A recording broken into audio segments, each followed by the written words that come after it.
नमस्कार दोस्तों, आपके अपने चैनल हिंदी साहित्य क्विज में आपका बहुत बहुत स्वागत है। दोस्तों, आज की इस वीडियो में हम ब्रह्मर गीत सार, जिसके संपादक आचार्य रामचंद्र शुक्ल है, के 1 से लेकर 20 पदों से संबंधित 57 महत्वपूर्ण प्रश्नों और उनके उत्तर देखेंगे। तो चलिए शुरू करते हैं आज का ये वीडियो।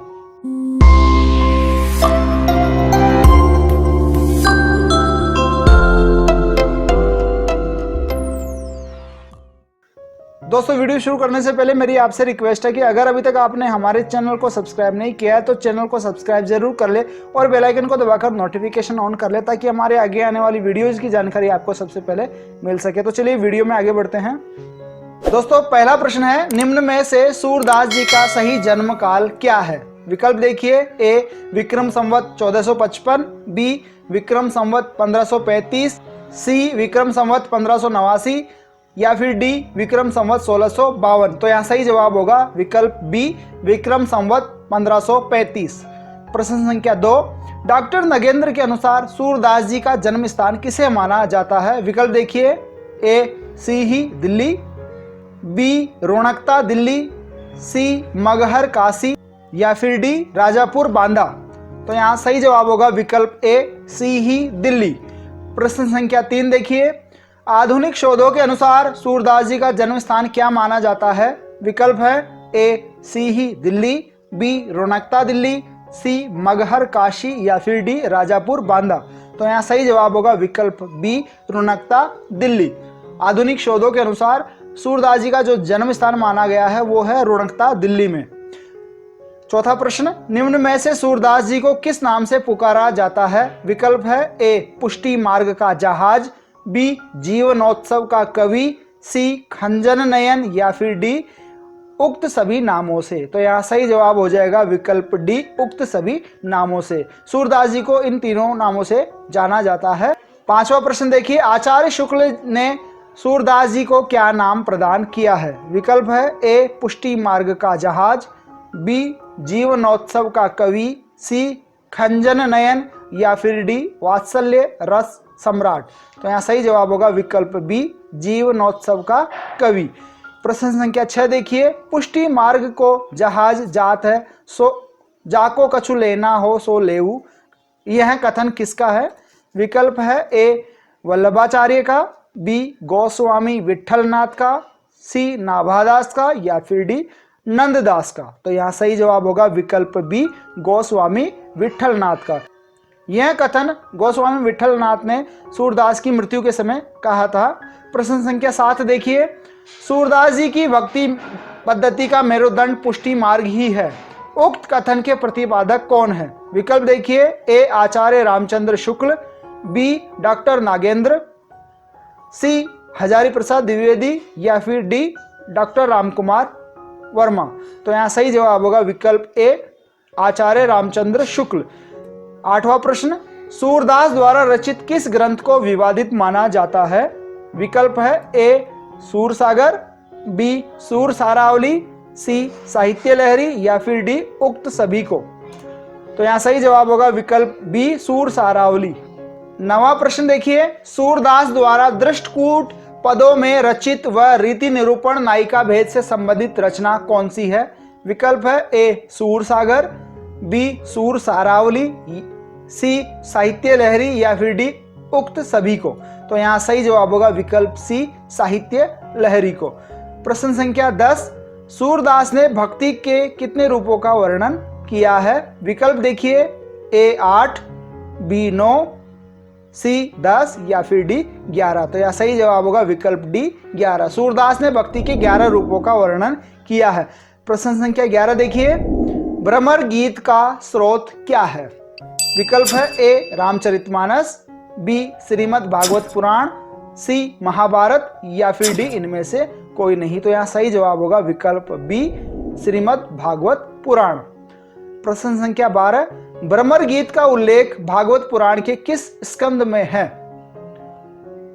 विकल्प है ए 9वें स्कंद में, बी 10वें स्कंद में, सी 5वें स्कंद में या फिर डी 4th स्कंद में। तो यहाँ सही जवाब होगा विकल्प बी 10वें स्कंद में। ब्रह्मर गीत का उल्लेख भागवत पुराण के 10वें स्कंद में है। प्रश्न संख्या 13 देखिए, सूरदास द्वारा रचित सूरसागर ग्रंथ का उपजीव्य ग्रंथ कौन सा माना जाता है? तो यहाँ विकल्प देखिए, ए भागवत पुराण के 10वें स्कंद का 46वां 47वां अध्याय, बी भागवत पुराण के 10वें स्कंद का 43वां 44वां अध्याय, सी भागवत पुराण के 8वें स्कंद का 46वां 47वां अध्याय, या फिर डी भागवत पुराण के 8वें स्कंद का 43वां 44वां अध्याय। तो यहाँ सही जवाब होगा विकल्प ए, भागवत पुराण के 10वें स्कंद का 46वां 47वां अध्याय। प्रश्न संख्या 14, भ्रमर गीत का प्रसंग भागवत पुराण के 10वें स्कंद के किन अध्यायों में मिलता है? तो यहाँ इस प्रश्न का जवाब आपको पिछले प्रश्न में मिल गया था। विकल्प देखिए, ए 46वें 47वें अध्यायों में, बी 45वें व 46वें अध्यायों में, सी 47वें व 48वें अध्याय में, या फिर डी 44वें व 45वें अध्याय में। तो यहाँ सही जवाब होगा विकल्प ए 46वें व 47वें अध्याय में।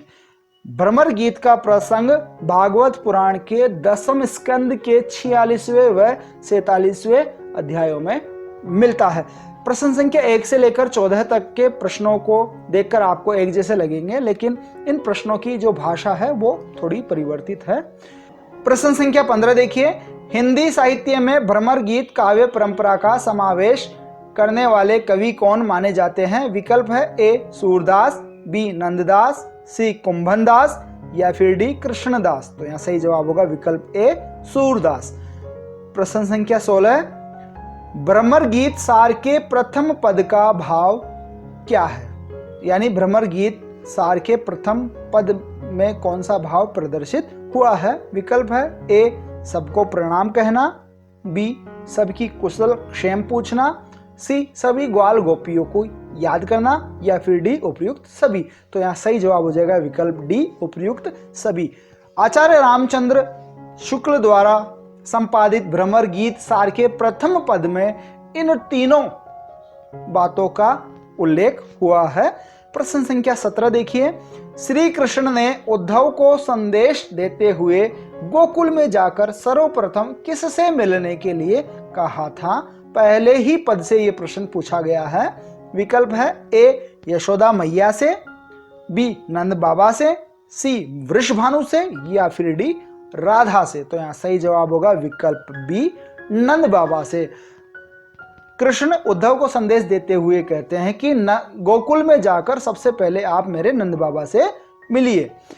प्रश्न संख्या 18, श्री कृष्ण ने नंद बाबा से मिलने के बाद उद्धव को किसकी कुशल क्षेम पूछने के लिए कहा? हालचाल पूछने के लिए कहा। यह भी प्रथम पद में से ही लिया गया है। विकल्प है, ए यशोदा मैया की, बी वृषभानु की, सी राधा की, या फिर डी बलराम की। तो यहाँ सही जवाब होगा विकल्प बी वृषभानु की। नंद बाबा से मिलने के बाद वृषभानु से मिलने के लिए कहते हैं कृष्ण उद्धव को। प्रश्न संख्या 19 देखिए, मंत्री एक बन बसत हमारो ताही मिले सचु पाइयो पंक्ति में मंत्री शब्द का प्रयोग किसके लिए हुआ है? विकल्प है, ए राधा के लिए, बी सैनिक के लिए, सी राधा के पिता के लिए, या फिर डी नंद के लिए। तो यहाँ सही जवाब हो जाएगा विकल्प ए राधा के लिए। यहाँ जो मंत्री शब्द आया है वो राधा के लिए आया है। कई जगह मंत्री की जगह मित्र शब्द का प्रयोग भी मिलता है और वहां पर भी ये शब्द राधा के लिए ही आता है। प्रश्न संख्या 20 देखिए, पहले करी परिणाम नंद सो समाचार सब दीजो उपयुक्त पंक्तियां किसके प्रति कही गई है? तो विकल्प है, ए उद्धव के प्रति कुब्जा के वाक्य हैं, बी उद्धव के प्रति कृष्ण का वचन है, सी उद्धव के प्रति सुदामा का वचन है, या फिर डी श्री कृष्ण के प्रति उद्धव के वचन है। तो यहां सही जवाब होगा विकल्प बी उद्धव के प्रति श्री कृष्ण का वचन है। ये पद 1 में कृष्ण उद्धव को संदेश लेकर जाते समय कहते हैं, पहले करी प्रणाम नंद सो समाचार सब दीजो, यानी नंद बाबा को सर्वप्रथम आप प्रणाम करना और यहाँ मथुरा के सब समाचार उन्हें कहना। प्रश्न संख्या 21 देखिए, द्वितीय पद में कौन सा भाव वर्णित हुआ है? भ्रमर गीत सार के द्वितीय पद में कौन सा भाव वर्णित हुआ है, ऐसा प्रश्न भी पूछ लिया जाता है। विकल्प देखिए, ए ब्रज के सभी उपालंभों का समाधान, बी गायों को देखना, सी नंद बाबा और यशोदा से मिलन, या फिर डी गोपियों से भेंट। तो यहाँ सही जवाब होगा विकल्प ए, ब्रज के सभी उपालंभों का समाधान करना। प्रश्न संख्या 22, गोचारण को चलत हमारे पाछे कौशक धाये। पंक्ति में जब कृष्ण व बलराम गोचारण के लिए जाते थे तब कौन स्नेह भाव से उनके पीछे पीछे चले आते थे। ये पद संख्या 2 के अनुसार प्रश्न पूछा गया है। तो यहाँ विकल्प देखिए, ए यशोदा, बी नंद, सी राधा और डी सुदामा। तो यहाँ सही जवाब होगा विकल्प बी नंद बाबा। प्रश्न संख्या 23 देखिए, सूरदास ब्रज समाधान करो आज काल ही हम आए। यह कथन भ्रमर गीत सार के कौन से पद से लिया गया है। तो यहाँ प्रश्न के साथ हमने संकेत कर दिया है, लेकिन प्रश्न पत्र में ये संकेत नहीं होगा, ये सिर्फ आपकी सुविधा के लिए यहाँ पर दिया है। तो यहाँ सही जवाब हो जाएगा विकल्प बी दूसरा पद। प्रश्न संख्या 24 देखिए, तब ही उपंग सुत आए गए। पंक्ति में उपंग सुत शब्द का प्रयोग किसके लिए हुआ है। विकल्प है उद्धव के लिए, सुदामा के लिए, कृष्ण के लिए, या फिर डी नंद के लिए। तो यहाँ सही जवाब होगा विकल्प ए उद्धव के लिए। प्रश्न संख्या 25, सखा सखा कछु अंतर नाही भरी भरी अंक लय। कथन में किन 2 सखाओं की बात की गई है। विकल्प है श्री कृष्ण और सुदामा की, बी श्री कृष्ण और उद्धव की, सी श्री कृष्ण और अक्रूर जी की, या फिर डी श्री कृष्ण और बलराम की। तो यहाँ सही जवाब होगा विकल्प बी श्री कृष्ण और उद्धव की। प्रश्न संख्या 26 देखिए, यहाँ नहीं मन लागत। पंक्ति में श्री कृष्ण ने कौन से स्थान पर अपना मन नहीं लगने की बात कही है। विकल्प है ए गोकुल में, बी मथुरा में, सी नंदग्राम में, या फिर डी अयोध्या में। तो यहाँ सही जवाब होगा विकल्प बी मथुरा में। प्रश्न संख्या 27 देखिए, कही जसुमती पूत जेव करी प्रेम। इस पंक्ति में प्रयुक्त शब्द पूत जेव का क्या अर्थ है। विकल्प है ए पुत्र की तरह, बी पुत्र भोजन कर लो, सी पुत्र जैसा, या फिर डी इनमें से कोई नहीं। तो यहाँ सही जवाब होगा विकल्प बी पुत्र भोजन कर लो। इस पंक्ति में कृष्ण अपनी माता यशोदा को याद करते हुए कहते हैं कि यशोदा मैया मुझे प्रेम करते हुए कहती हैं कि पुत्र भोजन कर लो, प्रतिदिन ये कहा करती थी। तो इस बात का उल्लेख इस पंक्ति में हुआ है। प्रश्न संख्या 28, जदुपति लख्यो तेही मुस्कात। इस पंक्ति में तेही शब्द किसके लिए प्रयुक्त हुआ है। विकल्प है ए श्री कृष्ण के लिए, बी यशोदा के लिए, सी अक्रूर के लिए, या फिर डी उद्धव के लिए। तो यहाँ सही जवाब होगा विकल्प डी उद्धव के लिए। जदुपति शब्द का प्रयोग हुआ है कृष्ण के लिए और तेही मुस्कात शब्द आया है उद्धव के लिए। प्रश्न संख्या 29 देखिए, सुरती संदेश सुनाए मेटो वल्लभिन को बाहु। पंक्ति में वल्लभिन शब्द का प्रयोग किसके लिए हुआ है। विकल्प है ए नंद के लिए, बी यशोदा के लिए, सी ग्वालों के लिए, या फिर डी गोपियों के लिए। तो यहाँ सही जवाब होगा विकल्प डी गोपियों के लिए। ये जो वल्लभिन शब्द आया है वो गोपियों के लिए आया है। प्रश्न संख्या 30 देखिए, श्री कृष्ण के अनुसार काम रूपी अग्नि में गोपियों के हृदय किसके समान जल रहे हैं। विकल्प है ए दावानल के समान, बी तूल यानी रुई के समान, सी मोम के समान, डी लकड़ी के समान। तो यहाँ सही जवाब होगा विकल्प बी तूल यानी रुई के समान। श्री कृष्ण के अनुसार काम रूपी अग्नि में गोपियों के हृदय रुई के समान जल रहे हैं। प्रश्न संख्या 31, गोपियों को कृष्ण विरह की आग में जलकर भस्म होने से कौन रोक रहा है। विकल्प है ए कृष्ण का प्रेम, बी कृष्ण की भक्ति, सी कृष्ण के आने की उम्मीद आशा, डी आंसुओं का जल। तो यहाँ सही जवाब होगा विकल्प डी आंसुओं का जल। प्रश्न संख्या 32, जिए जल बिनु मीन कहा गया है, यानी इस पंक्ति में जल बिनु मीन किसे कहा गया है। विकल्प देखिए उद्धव को, बी कृष्ण को, सी गोपियों को, या फिर डी नंद बाबा को। तो यहाँ सही जवाब होगा विकल्प सी गोपियों को। गोपियों को जल बिनु मीन कहा गया है। प्रश्न संख्या 33, दो दुखी होन नहीं पावही। पंक्ति में दो शब्द का प्रयोग किसके लिए हुआ है। विकल्प है ए कृष्ण व बलराम के लिए, बी राधा व कृष्ण के लिए, सी यशोदा व नंद के लिए, या फिर डी सफेद व काली गाय के लिए। तो यहाँ सही जवाब होगा विकल्प डी, सफेद व काली गाय के लिए। कृष्ण उद्धव को संदेश देते हुए कहते हैं कि आप जाकर मेरी माता से कहिएगा कि वे दोनों दुखी न हो, यानी सफेद व काली गाय को कोई कष्ट नहीं होना चाहिए, ऐसा माता को संदेश भिजवाते हैं उद्धव के माध्यम से। प्रश्न संख्या 34 देखिए, भेंटत हृदय जुड़ाए पंक्ति में जुड़ाए शब्द का क्या अर्थ होगा? विकल्प है ए प्रसन्न होना, बी जड़ होना, सी जुड़ जाना या फिर डी टूट जाना। तो यहाँ सही जवाब होगा प्रसन्न होना, विकल्प ए। प्रश्न संख्या 35, भ्रमर गीत सार के 10वें पद में क्या मूल भाव छिपा हुआ है? विकल्प है ए अतीत की याद, बी वर्तमान का सुख, सी सबसे छल या फिर डी दोहरा व्यवहार। तो यहाँ सही जवाब होगा विकल्प ए अतीत की याद। धन्यवाद दोस्तों, आज की इस वीडियो में हम ये 35 प्रश्न ही देखेंगे।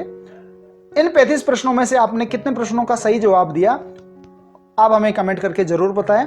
शेष प्रश्न संख्या 36 से लेकर 57 यानी कुल 22 प्रश्नों के लिए आप हमारी वेबसाइट को विजिट कर सकते हैं। वेबसाइट का लिंक आपके सामने स्क्रीन पे डिस्प्ले हो रहा है। वेबसाइट का लिंक आपको इसी वीडियो के डिस्क्रिप्शन में मिल जाएगा, वहां से आप इन प्रश्नों को देख सकते हैं। धन्यवाद। तो धन्यवाद दोस्तों, जय हिंद, जय भारत।